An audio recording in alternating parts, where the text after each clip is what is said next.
रोहिणी कपूर हैं दिल्ली से। कह रही हैं सर, मैंने कल आपका संदेश पढ़ा कि रक्षाबंधन को नए और ऊंचे अर्थ दो। मैं अपने घर की एकमात्र कमाने वाली सदस्या हूँ। मेरे पिता और दोनों छोटे भाई हर तरह से मुझ पर निर्भर हैं। आज बहुत सी महिलाएं ऐसी हैं जिन्हें पुरुषों से किसी तरह की सुरक्षा की कोई ज़रूरत नहीं, बल्कि जो स्वयं पुरुषों को सुरक्षा दे रही हैं। तो मैं जानना चाहती हूँ कि राखी के नए और ऊंचे अर्थ क्या हो सकते हैं। रोहिणी जी, ऐतिहासिक दृष्टि से रक्षाबंधन बहन और भाई के बीच का ही पर्व रहा भी नहीं है। भविष्य पुराण है, स्कंद पुराण है, पद्म पुराण है और भागवत पुराण है। इनमें ऐसे उल्लेख मिलते हैं जहाँ पर एक व्यक्ति ने दूसरे व्यक्ति को रक्षा बांधी, राखी बांधी, वो सिर्फ धागा, रक्षा का बंधन। और जहाँ वो उल्लेख मिलते हैं उनमें ज़रूरी नहीं है कि उन दो व्यक्तियों में एक व्यक्ति स्त्री है और दूसरा पुरुष है। जैसे भविष्य पुराण है, अब उसमें कुछ ऐसा उल्लेख आता है कि देव दानव युद्ध चल रहा है और इंद्र जाते हैं देवगुरु बृहस्पति के पास। हार रहे होते हैं इंद्र, तो सहायता के लिए, मार्गदर्शन के लिए जाते हैं। इंद्राणी भी साथ हैं। तो इंद्राणी एक रक्षा तैयार करती हैं, एक तरह की राखी, और उस राखी को फिर बृहस्पति इंद्र को बांध देते हैं। बृहस्पति इंद्र को बांध रहे हैं। पहली बात तो ये दो पुरुष हैं, और दूसरी बात बृहस्पति गुरु हैं और इंद्र एक तरह से शिष्य हैं। तो वहाँ पर राखी बांधी जा रही है और फिर जो वहाँ पर मंत्र कहा जा रहा है, जो स्वस्ति वाचन करा जा रहा है, जो अभीष्ट मंत्र ही है रक्षाबंधन का, उसमें क्या कहा जा रहा है? उसमें कहा जा रहा है कि जिस तरीके से एक धागे भर से दानवराज बलि को बांध दिया गया था, उसी तरीके से मैं तुम्हें ये धागा बांधता हूँ और अब तुम अचल रहना, अचल रहना, अचल रहना। तो ये जो धागे को बांधने की परंपरा है, ये बहुत पुरानी है, बहुत सुंदर है, बहुत गहरे इसके अर्थ हैं। और इसके अर्थ बहन भाई के रिश्ते को तो अपनी परिधि में लेते ही हैं, पर भाई बहन के रिश्ते से आगे भी इसके अर्थ हैं, बहुत व्यापक इसके अर्थ हैं। उदाहरण के लिए ये परंपरा रही है कि जब गुरुकुलों में शिक्षा पूरी हो जाती थी और शिष्य बाहर निकलने लगता था, तो जो गुरु होता था वो शिष्य को रक्षा बांधता था और शिष्य होता था वो गुरु को रक्षा बांधता था। ये बात परस्पर सहयोग की होती थी। ये बात हमें उपनिषदों के शांति पाठ की याद दिलाती है, जहाँ पर गुरु शिष्य एक दूसरे से बोलते हैं कि हम में सदा एक दूसरे के लिए प्रेम रहे, स्नेह रहे, हम में कभी भी एक दूसरे के लिए वैमनस्य का कोई भाव ना आए। तो इस तरह के उल्लेख हैं पुराने, जिनसे ये प्रथा आगे बढ़ती आई है और अब ये बहुत महत्वपूर्ण प्रथा हो चुकी है, बहुत सुंदर प्रथा हो चुकी है और बहुत व्यापक है। सब भाई बहन, सब परिवार, पूरा समाज इस दिन का इंतज़ार करता है। लेकिन जो मैं कहना चाह रहा हूँ वो ये है कि आपका प्रश्न बिल्कुल सही दिशा में है कि शायद समय आ गया है कि हम रक्षाबंधन को और व्यापक और गहरे अर्थ दें। क्या वो अर्थ हो सकते हैं जो आज दिए जाने चाहिए? देखिए, बात ये है कि जो दुर्बल हो उसको रक्षा की ज़रूरत होती है ना, और रक्षा का अधिकारी भी वही होता है जो दुर्बल होता है। जैसे भाई बहन की राखी को लेकर के जो बड़ी प्रसिद्ध कथा है, वो आज से मुश्किल से 500-700 साल पहले की है। मेवाड़ की रानी थी कर्मावती, वो कमज़ोर पड़ रही थी, बहादुर शाह आक्रमण कर रहा था।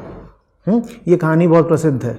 बच्चों को उनकी पाठ्य पुस्तकों में पढ़ाई जाती है, आप नहीं पढ़ी होगी। तो क्या करा रानी ने फिर वहाँ दिल्ली में हुमायूं का शासन था, तो हुमायूं को राखी भेजी, ठीक।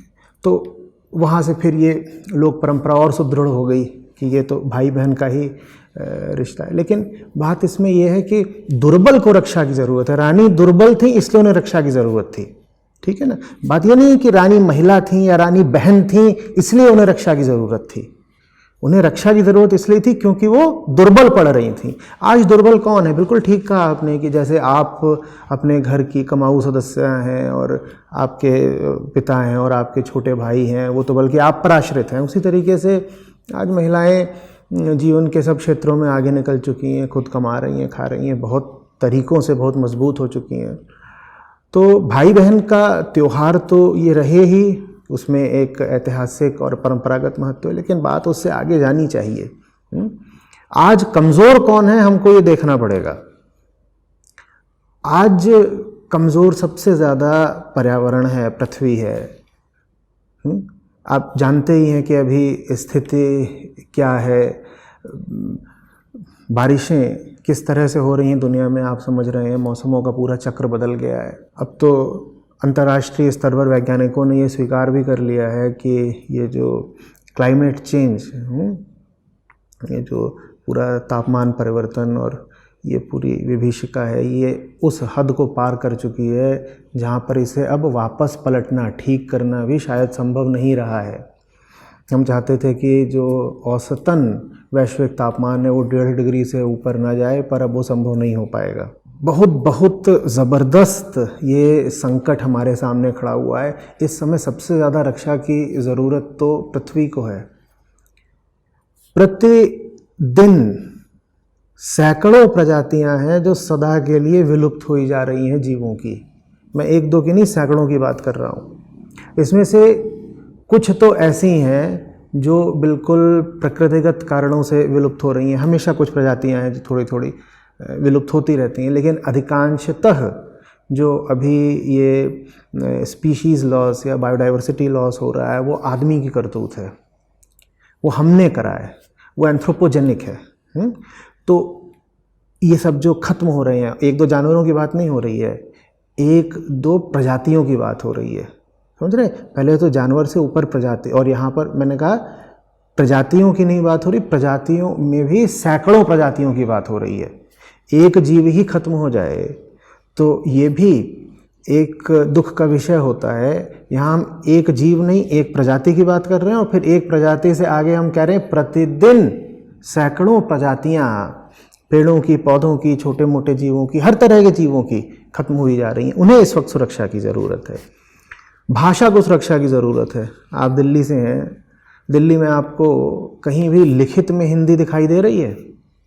जो ये पूरा हिंदी भाषी क्षेत्र है उसी से हमको लोगों की टिप्पणियाँ आती हैं कि साहब आप जो अपने वीडियोस के टाइटल हैं और ये सब हैं, ये देवनागरी में मत लिखा करिए, ये अंग्रेज़ी में लिखा करिए, हम देवनागरी पढ़ नहीं पाते हैं।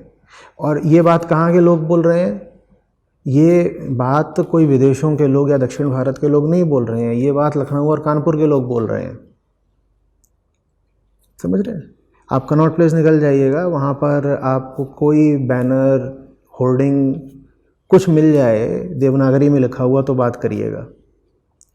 इतना मैंने लोगों से बोल दिया कि भाई अगर लिपि विलुप्त हो गई तो भाषा जाएगी, भाषा जाएगी तो संस्कृति जाएगी, और संस्कृति जाएगी तो अध्यात्म भी चला जाएगा, अध्यात्म चला गया तो इंसान बचेगा नहीं। ये दुर्बल हैं जो आज खत्म हो रहे हैं।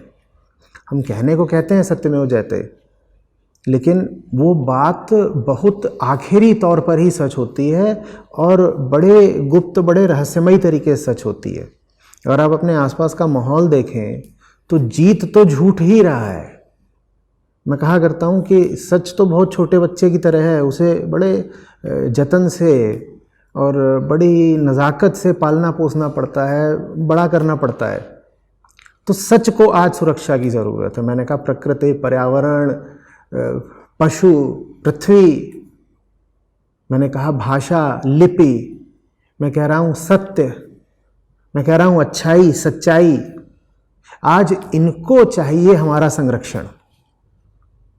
तो रक्षाबंधन के इस महान और पुराने पर्व को हमें आज गहरे और व्यापक अर्थ देने पड़ेंगे।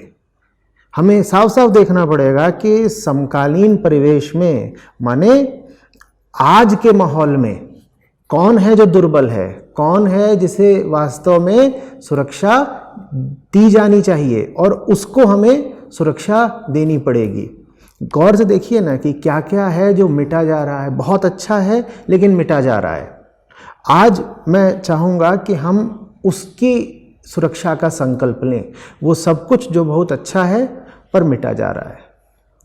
हमारी संस्कृति में बहुत तत्व ऐसे हैं जो बहुत सुंदर हैं, बहुत गहरे हैं, उन्हें बचाने की ज़रूरत है। पर ये जो आज की पीढ़ी है वर्तमान, इस तक वो तत्व पहुँचे ही नहीं पहुँचे हैं तो वो मिट जाएंगे। क्योंकि संस्कृति तो एक जीवंत चीज़ होती है, उसको जीने वाला अगर कोई है तो वो बचेगी, नहीं तो किताबों तक सीमित रह जाएगी, मुर्दा हो जाएगी। तो आप भी अपने आसपास देखिए और कहिए कि कौन है जो सच्चा है लेकिन कमज़ोर पड़ रहा है। मैं उसकी रक्षा का संकल्प लेती हूँ। मैं दोहरा रहा हूँ, आज के दिन चाहे स्त्री हो, चाहे पुरुष, चाहे भाई हो, चाहे बहन, चाहे माँ हो, चाहे बाप, कोई हो, सब ये संकल्प उठाएं कि जो भी कोई सच्चा है लेकिन कमज़ोर पड़ रहा है, हम उसकी रक्षा के लिए खड़े हो जाएंगे। ये रक्षाबंधन के पर्व के प्रति हमारा सच्चा सम्मान होगा। इसी के माध्यम से अध्यात्म की, धर्म की रक्षा हो सकती है और हम इस पर्व को बिल्कुल अमर और प्रासंगिक बना सकते हैं। रोहिणी जी, धन्यवाद।